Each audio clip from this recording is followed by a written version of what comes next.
Estimados irmãos e irmãs em Cristo Jesus, que o Espírito Santo esteja sobre todos nós e que Ele nos dê a sabedoria do céu para nós crermos de fato nas palavras dEle, hoje e para todos sempre. Amém. Penso que muitos de vocês saberiam falar o Salmo 23, quase que de trás para frente. Sabem ele de cor. Quantas mensagens vocês já ouviram sobre este salmo?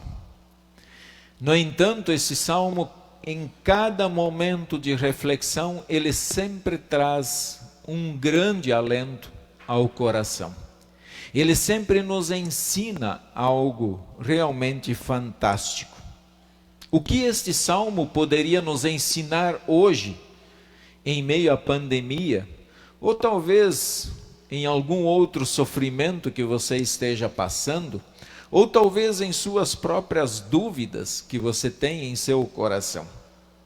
Quero em primeiro lugar, e inclusive nem vamos conseguir falar sobre todo o salmo, apenas abordar de uma forma muito especial o primeiro versículo, qual já dá para tratar de grandes assuntos e grandes reflexões. A frase do primeiro versículo, ela começa dizendo: o Senhor é o meu pastor. O Senhor, de que Senhor está tratando este salmo? De que texto ou de que Deus ele está, afinal, tratando? Sem dúvida nenhuma nós poderíamos aqui, e quem sabe, quem não acredita no Deus Pai, Filho e Espírito Santo, poderia até mesmo colocar Buda ali, Alá, Maomé, enfim, Hare Krishna e tantos outros deuses que tem neste mundo. Mas quando nós tratamos deste Senhor, nosso coração, nossa mente, nossa alma precisam estar ligados e olhando para o único Deus vivo que há sobre a terra e sobre os céus. O Deus Pai, Filho e Espírito Santo. Que se nós quiséssemos inclusive fazer uma separação de cada uma das pessoas da Trindade, nós chegaríamos à conclusão que cada um deles é o bom pastor, porque eles trabalham em parceria. E é claro que nós vamos de uma forma muito específica olhar para Jesus e dizer: Jesus é o nosso pastor, porque Ele esteve aqui entre nós. Ele fez o que fez, Ele mostrou o que é ser um bom pastor aqui nesta terra. Então nós temos que agora, depois de definir quem é esse Senhor na minha vida, que é justamente o Senhor que nós acabamos de cantar na confissão da nossa fé, então esse é o nosso Deus, e nós não podemos deixar dúvidas de que possa existir algum outro, nem da mitologia grega, que tem tantos deuses que citam. Não existe outro Deus a quem nós podemos chamar de Senhor e colocar nesse Salmo 23. Quando eu olho, então, se tem um pastor, é interessante nós pensarmos na figura desse pastor. Por que pastor? O que faz um pastor? De onde surgiu essa imagem de Jesus ser o bom pastor e o grande pastor? E aí um comentário bíblico ele coloca o seguinte: existem duas espécies de pastor na Bíblia, aqueles que cuidam das ovelhas e aqueles divinos ou mortais que cuidam dos seres humanos. Dois tipos: aqueles que de fato têm um rebanho de ovelhas lá e estão cuidando delas, mas também como um pastor, como nós, seres humanos, que cuidamos de seres humanos. O pastor literal seguia e ainda segue uma profissão muito desgastante. Muito desgastante. Ser pastor, tanto das ovelhas, literalmente ovelhas, é desgastante. E a gente vai entender o porquê. Primeiro, porque precisa encontrar erva e água numa terra seca e pedregosa. É função do pastor pegar o seu rebanho, caminhar, por mais seca que seja a terra, por mais pedregoso que seja o caminho, não importa as dificuldades, é função do pastor pegar o seu rebanho, levar ele até um pasto e água. Isso é cansativo. Segundo, proteger seus animais do tempo e dos animais mais ferozes. Então, a função de um pastor de ovelhas é proteger as suas ovelhas. E nós já vamos entender o porquê. E recuperar qualquer animal desviado. Aí, na questão do animal desviado, nós temos lá aquela tão historinha, né, a parábola da ovelha que se perdeu. O ideal, o pastor ideal, tinha que ser forte, dedicado, tinha que ser consagrado, conforme muitos deles eram. Contudo, vocês sabem que em qualquer profissão neste mundo caído em pecado, sempre tem os vilões, sempre tem os aproveitadores. Por isso nós temos que cuidar quando nós pegamos uma profissão e jogamos todo mundo no mesmo saco. Não façam isso. Isso é julgamento. E então, na profissão de pastor, também tinha os seus vilões. Aqueles que estavam ali para tirar tudo que podiam tirar das suas ovelhas. Só que tem o seguinte, e tal é a honra dessa profissão que o Antigo Testamento frequentemente reconhece esse ofício sendo o próprio Deus, o pastor de Israel. De tão bacana que é a profissão. É literalmente uma profissão bacana, mesmo que seja cansativa.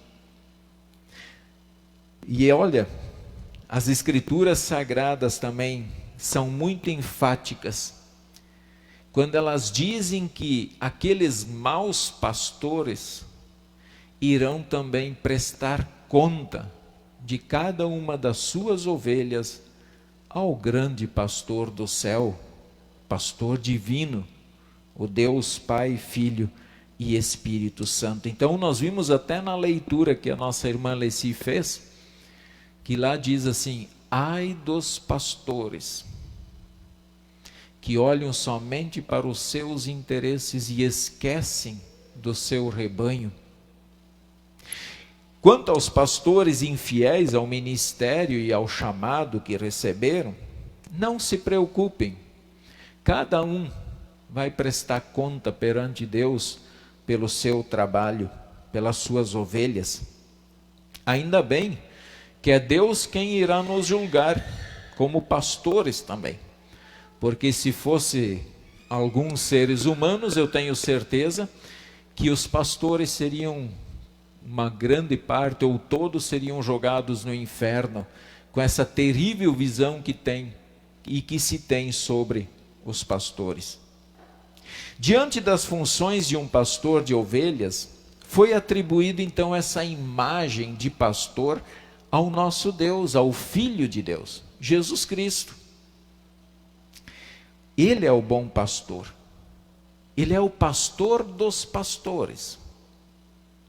No sentido em que precisamos constantemente aprender com esse pastor. Precisamos ouvir o que ele tem a nos dizer também. E não pensem vocês que se nós não, como pastor, não sentarmos aos pés desse pastor e ouvir e aprender com ele, então o nosso ministério também não faz sentido.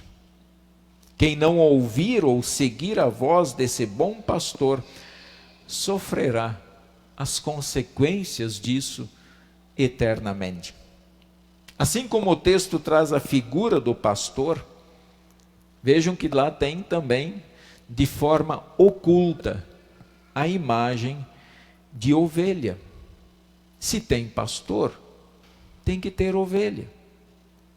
E aí é importante nós agora pensarmos por que o povo de Deus, e aqui se inclui os pastores humanos, por que essa imagem de ovelha cabe também a nós, pastores de vocês? Porque essa figura aqui, ela é tremendamente interessante. As ovelhas são inofensivas. Inofensivas. Elas sofrem de uma falta de iniciativa muito grande. E isso é reconhecido como se fosse uma fraqueza. E assim como muitos humanos se perdem facilmente do caminho do bom pastor Jesus, assim também as ovelhas se perdem do seu pastor. Sem o auxílio do pastor, do seu pastor, a ovelha, ela é uma criatura impotente. Ela não sobrevive. Ela precisa do pastor que a conduz. E é interessante que essa ideia, então, ela encaixa com os filhos de Deus. E muitos, talvez não gostam dessa imagem.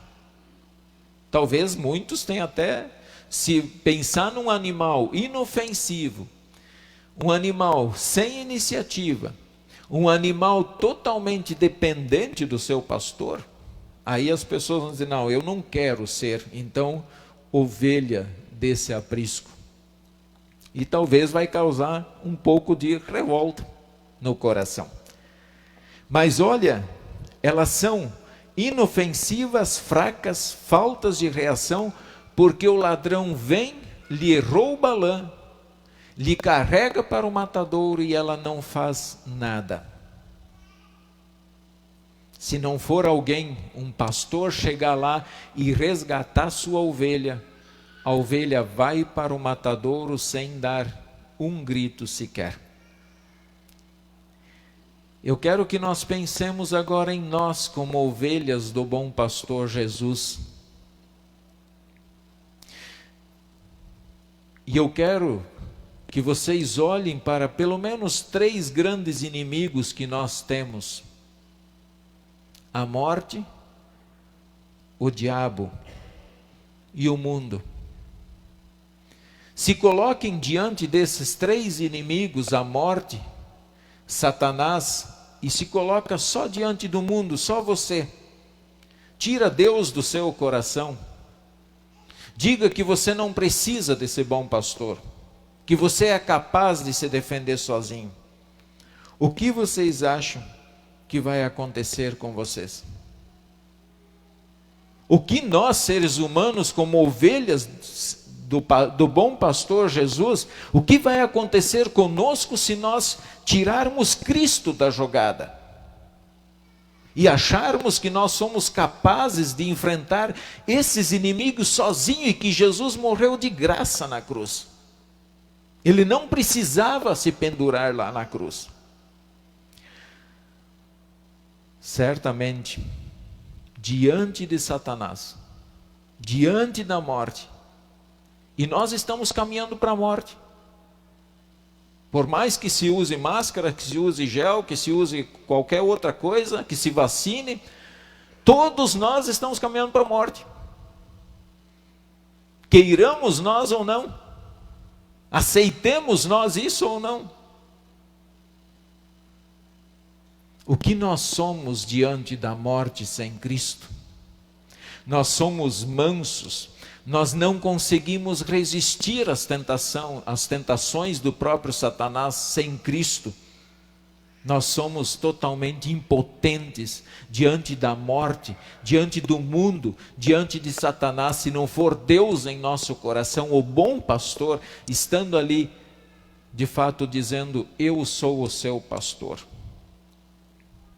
Sem Cristo, nós já estamos perdidos eternamente, irmãos. Sem Cristo nós somos fracos, não somos nada.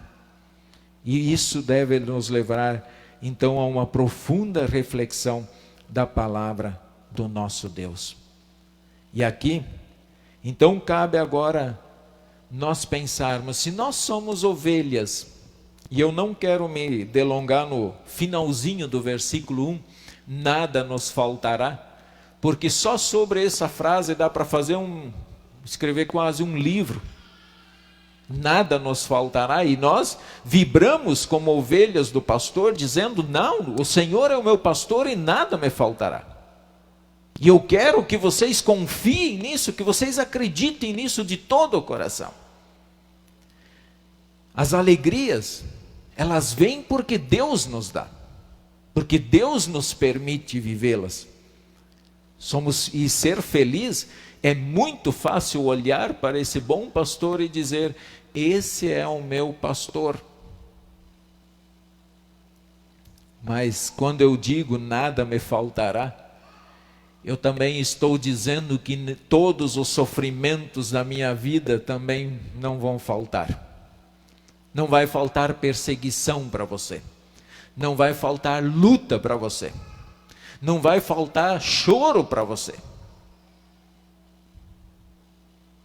E aí, a Escritura então nos reconhece como felizes. Em Mateus 5 diz assim, bem-aventurados são vocês, quando por minha causa os insultarem e os perseguirem, e mentindo disserem todo mal contra vocês. Alegrem-se e exultem, porque é grande a sua recompensa nos céus, pois assim perseguiram os profetas que viveram antes de vocês. Sejam felizes, está apanhando? Seja feliz. Estão inventando mentira? Seja feliz. Porque quem irá te julgar não é uma pessoa humana que está também sujeita à morte, mas é o Deus Todo-Poderoso, é o grande pastor dos pastores. E agora, por nós estarmos em Cristo, nós podemos ter a certeza de que todo o necessário Ele providencia para as suas ovelhas, todo o necessário. Os pastores de ovelhas, é interessante que o Salmo, ele nos apresenta duas figuras que eu quero falar agora. Ele nos apresenta a vara e o cajado, dois instrumentos de trabalho do pastor. São instrumentos de trabalho, e é interessante nós pensarmos em cada uma delas. Quando nós pensamos na vara, a vara é um símbolo de autoridade. Uma autoridade, os pais quando pegam uma vara para os seus filhos, isso é símbolo de autoridade. Claro que não estou aqui defendendo o espancamento, eu estou dizendo que tem que saber utilizar isso aqui. Mas em muitos momentos precisa ser usado. Ela também era usada para contar as ovelhas, para guiar as ovelhas e para resgatar e proteger as ovelhas, a vara. Peguemos, por exemplo, os pais. Muitas vezes precisamos usar a vara para corrigir os nossos filhos.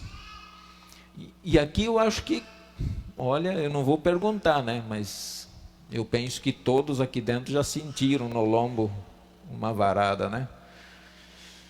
Eu tenho que agradecer minha mãe, que ela usou a vara quase todo dia para mim. Muito obrigado, mãe. Tá? Olha o que diz o texto de Provérbios. O que retém a vara, quer dizer, aquele que não usa a vara, aborrece ao seu filho. Aquele que não usa a vara, aborrece o seu filho. Mas o que o ama, cedo o disciplina. Então, usar a vara é algo que faz parte do nosso dia a dia e tem que fazer. Quando Deus nos disciplina, quando Deus usa a vara como pastor, qual é a intenção de Deus? Em primeiro lugar, Ele está dizendo, eu te amo. Ele está dizendo, eu amo você, e por isso que agora eu vou te passar a vara. Eu vou permitir que você sinta dores. Eu vou permitir que você tenha que chorar. Eu vou permitir que você tenha que clamar pela minha misericórdia, mas é para o seu bem, é para a sua salvação. É porque eu não quero que você caminhe no caminho da perdição, mas no caminho da vida. E é assim que Ele nos conduz. Quantos e quantos voltam, e talvez nós mesmos temos que dizer, quantas vezes voltamos ao caminho de Deus porque Ele usou a vara para nós. Quem não vem pelo amor, vem pela dor. E esse momento sempre chega para todo mundo. E ele chega. Por mais que eu não queira, mas ele vem. Isso é um grande consolo para nós. Quando eu olho para a vara que Deus utiliza para o meu bem, isso é um grande consolo. Eu tenho certeza então que o bom pastor, ele está aqui, me corrigindo, ele está aqui porque ele me ama, ele está aqui porque ele quer a minha salvação. E esse pastor, ele também disse para nós, porque onde estiverem 2 ou 3 reunidos em meu nome, ali estou, no meio deles. Nós estamos aqui em nome desse Deus, desse pastor. Então ele está aqui conosco neste momento. Outra grande coisa que nos garante que Deus está presente aqui é o cajado. Cajado era o símbolo também, é um instrumento que o pastor usava para se apoiar. Mas não era só para andar se apoiando, não. O cajado, por ser mais resistente, ele também servia para defender as suas ovelhas dos animais ferozes. E outro, o cajado também servia para o pastor, às vezes, para puxar um galho de uma árvore, para que a sua ovelha pudesse comer. Então tem uma função muito interessante o cajado. Ele defende o rebanho. Ele luta pelo rebanho. E é exatamente isso. Quando eu olho para Jesus, eu vejo aquele pastor lutando pelo seu rebanho. Eu olho para ele, eu consigo ver que ele venceu, ele não fugiu dos maiores inimigos que nós temos, morte, Satanás e inferno. Ele não fugiu, mas ele encarou. E esse bom pastor, ele diz que ele vai estar conosco todos os dias até a consumação dos séculos. O cajado de Jesus, sem dúvida nenhuma, continua sendo a palavra de Deus. A palavra. Firmes nesta palavra, até podemos ser maltratados e perseguidos, mas a nossa fé e a vida eterna, ninguém rouba, ninguém tira do nosso coração. Ninguém pode chegar aqui do meu lado, botar a mão ali dentro e arrancar. Assim não pode arrancar a de vocês. Por isso nós podemos até dizer, lâmpada para os meus pés é a tua palavra e luz para os meus caminhos. Eu quero até fazer uma comparação entre vara e cajado. Eu entendo aqui que a vara é lei para as suas ovelhas. Porque mesmo que ele utilize a vara, ele nunca vai destruir a sua ovelha. Ele vai usá-la para repreensão, para correção, não para destruição. O cajado, em certo sentido, para mim é o Evangelho, porque com ele Deus me defendeu. E o Evangelho é Jesus. Então, com o cajado, ele me defende de todos os perigos. Ele não permite que animais ferozes, Satanás e a minha própria carne me levem ao inferno. Mas Ele me deu a oportunidade de prosseguir. E isso para mim, essa imagem dessas duas ferramentas, é algo consolador ao nosso coração. Então, pela fé que recebemos de Deus nesse bom pastor, temos absoluta certeza de que nada nos faltará. Nos faz repousar em pastos verdejantes, leva-nos para junto das águas de descanso e refrigera-nos a alma. Guia-nos pelas veredas da justiça e não temeremos mal nenhum, porque a vara e o cajado nos consolam. Prepara-nos uma mesa, unges a nossa cabeça com óleo e habitaremos na casa do Senhor para todo sempre.